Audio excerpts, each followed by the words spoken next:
At last, Kim Chiu and Paolo Avellino surprise fans with a new OST that everyone has been waiting for. Kung bago ka lang sa channel na ito, huwag kalimutang mag-like, share, comment, and subscribe. At huwag kalimutang pindutin ang notification bell icon para maging updated ka sa bawat upload nating video.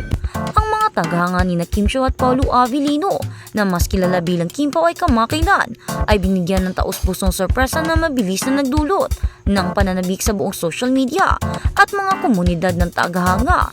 Pagkatapos ng mga linggo ng pag-aasam at tahimik na haka-haka, isang bagong original na soundtrack o OST na nag-uugnay na sa minamahal na pari sa wakas ay lumitaw na, nagpapadala ng mga alon ng kagalakan sa pamamagitan ng kanilang mga tapat na taga-suporta. Para sa maraming tagahanga, ang paglabas ng isang bagong OST ay sumisimbolo ng higit pa sa musika. Kinakatawa nito ang koneksyon, ibinabahaging emosyon at kakaibang buno na nalinang ni Kim Chiu at Paolo Avellino sa kanilang mga manonood sa pamamagitan ng kanilang trabaho, personalidad at pari-parihong presensya sa industriya ng entertainment. Isang pinakahintay na regalo sa musika para sa mga taga-suporta. Ang bagong Kim Pao OST ay malugod na tinanggap ng mga tagahanga na matagal nang nagpapahayag ng kanilang mga paghanga sa mag-asawa. Palaging may mahalagang papel ang musika sa kultura ng tagahanga, lalo na pagdating sa on-screen ng mga partnership na nag-iiwan ng malakas na emosyonal na epekto. Ibinahagi ng mga taga-suporta na ang kanta ay nagdudulot ng ginawa, inspirasyon at pakikiramdam ng pagiging malapit.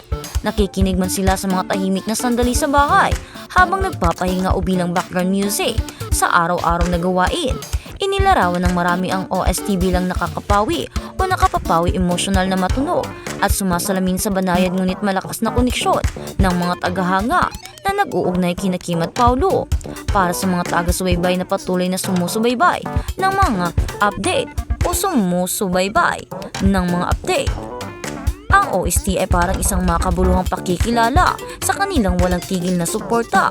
Nagsalita ang tagahanga mga mensahe ng pagmamahal at pasasalamat. Ilang mga tagahanga ang pumunta sa mga online platform upang ipahayag ang kanilang pagpapahalaga, hindi lamang sa mismong kanta kundi pati na rin sa sinseridad sa likod nito.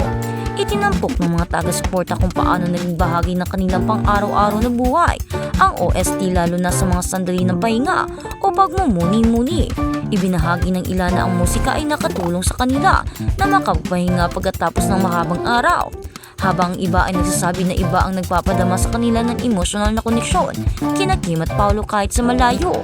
Ang mga reaksyong ito ay nagpapakita kung gaano kalalim ang pagpapahalaga ng mga tagahanga sa mga malikaing proyekto na higit pa sa visual at dialogue na nag-aalok ng isang bagay na personal at pangmatagalan. Ang pinaka-napansin ay ang positibong tono ng mga mensaheng ito, nakatuon sa paghihikayat, paghanga at tunay na kaligayahan para sa mga artistang kasama. Musika bilang tulay sa pagitan ng mga artista at tagahanga. Ang tagumpay ng Kim Pao OST ay binibigyang diin ang makapangyarihang papel na ginagampanan ng musika na pinagpapatibay ng relasyon ng artist-fan. Hindi tulad ng panandali ang mga post sa social media o maikling pampublikong pagpapakita.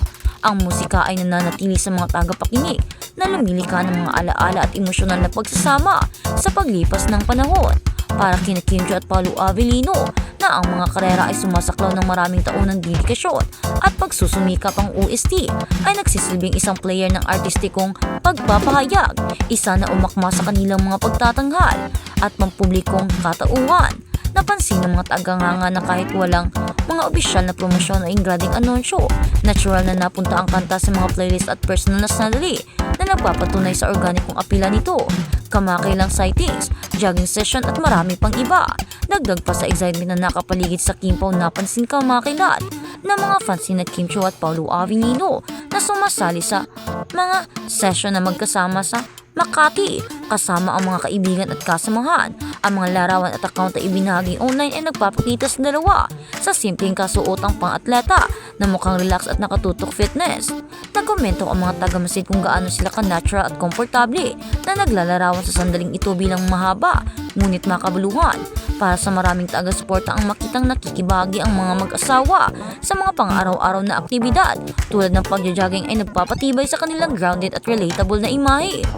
Ang jogging session ay minarkahan din ng pagbabalik sa isang aktibidad na hindi nasagot ng mga tagahanga, lalo na pagkatapos ng isang panahon na nagpapagaling si Paolo Avellino mula sa pinsala sa balikat na may kaugnayan sa mga pangako sa trabaho, isang malusog na gawain at nakabahaging disiplina. Tumatakbo ng halos 10 kilometro ayon sa ibinahaging data ng fitness na nagpapakita kina Kim at Paolo ng pangako sa pagpapanatili ng isang malusog na pamumuhay. Ang kanilang session ay minarkahan din ang pagbabalik sa isang aktibidad na hindi nasagot ng mga tagahanga, lalo na pagkatapos ng isang panahon nang nagpapagaling si Paolo Avellino. Binigyang diin din ng mga taga-suporta na ang physical na fitness ay hindi lamang mahalaga para sa artista, kundi isang paraan din ng pangangalaga sa sarili. Ang makitang binibigyang prioridad din na Kim at Paolo ang kalusugan ay naging positibo. Sa mga taga-sunod na marami sa kanila ay nakakahanap ng motibasyon sa kanilang mga gawain. Ang ibinahaging aktibidad ay higit na pinatingkad ang kanilang pakikipagkaibigan at pagtutulungan ng magkasama, maging bilang mga kasamaan o malapit na kaibigan. Mga reaksyon sa social media, excited na walang labis na pahayag gaya ng inaasahan. Mabilis na kumalat online ang mga larawan at update mula sa sesyon ng jogging. Gayunpaman ang kapansin-pansin ay ang pangkalatang magalang na pagdiriwang na tono ng mga talakayan ng fan. Sa halip na gumawa ng labis na pag-angkin, maraming taghanga ang nagpahayag lamang ng kasiyahan sa muling pagkikita ni Kim Chiu at Paolo Avellino na magkasama. Isang malusog na gawain, isang magandang exercise at higit sa lahat isang maganda at sweet na bonding. Iyon ang ginagawa ni Kim at Paolo Avellino. Parang meron silang tinatamaan.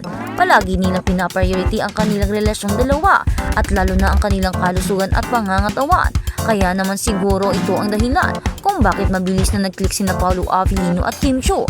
Kahit na sa halip na marami ang mga nagdaan sa kanila, parang sa isa't isa nila naramdaman ang pagiging isa, ang pagiging totoo at higit sa lahat ang pagmamahal na siguro ay pinagkait sa kanila noon.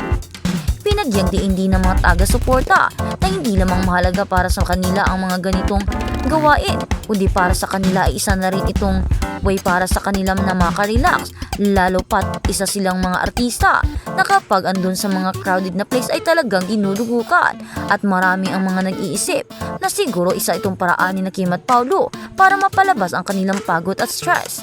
Mga reaksyon sa social media, excited na walang labis na pahayag. Sa halip na gumawa ng labis na pag-angkin, maraming mga tagahanga ang nagpahayag lamang ng kasiyahan sa muling pagkikita ni Kim at Paolo na magkasama na nag-i-enjoy sa isang normal na malusog na aktibidad. Para sa mga taga-suporta, ang mga simpleng sandali na ito ay sapat na upang magdulot ng kagalakan. Ang balansing tugon na ito ay sumasalamin sa maturity ng Kim Pao fanbase.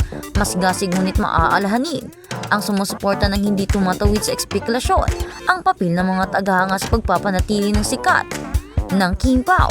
Ang patuloy na kaugnayan ni Kim at Paolo Avellino ay higit na pinagsiga ng kanilang mga taga-suporta na patuloy na nagpapakita sa pamamagitan ng mga komento, pagbabahagi at malikaing nilalaman, mga playlist, pag-edit at iba pa. Inayos pa ng ilang tagahanga ang OST sa tuloy-tuloy na mga playlist o na ginagawang mas madali para sa iba na tangkilikin ang musika nang walang pagkantala. Ang mga inisyatiba na ito ay nagpapakita kung gaano kalalim ang pakikilahok ng mga taga-suporta sa pag-promote at pagdiriwang ng mga proyektong nag-uugnay sa Kim Pao. Ang ganitong mga pagsusumikap na hinimok ng tagahanga ay nagtatampok sa pakikipagtulungan pagitan ng mga artista at madla sa digital age ngayon. Professionalismo sa gitna ng atensyon ng publiko. Sa kabila ng lumalaking atensyon, parehong nananatiling compose at professional si Kim Chiu at Paolo Avellino. Wala sa alinman ang gumawa ng labis na pag-angkin o pahayag tungkol sa mga kamakailang pag-unlad. Pinili sa halip na hayaan ang kanilang trabaho at mga aksyon na magsalita para sa kanila. Ang pagpipigil na ito ay nakakuha sa kanila ng paggalang na nagpapatibay sa kanilang reputasyon bilang mga artista na pinahahalagahan ang sinseridad kaysa hype. Madalas na itinuro ng mga taga-masin sa industriya na ang kahabaan ng buhay sa entertainment ay nagmumula hindi lamang sa talento kundi pati na rin sa kakayahang mag-navigate sa atensyon ng publiko ng may kagandahang loob.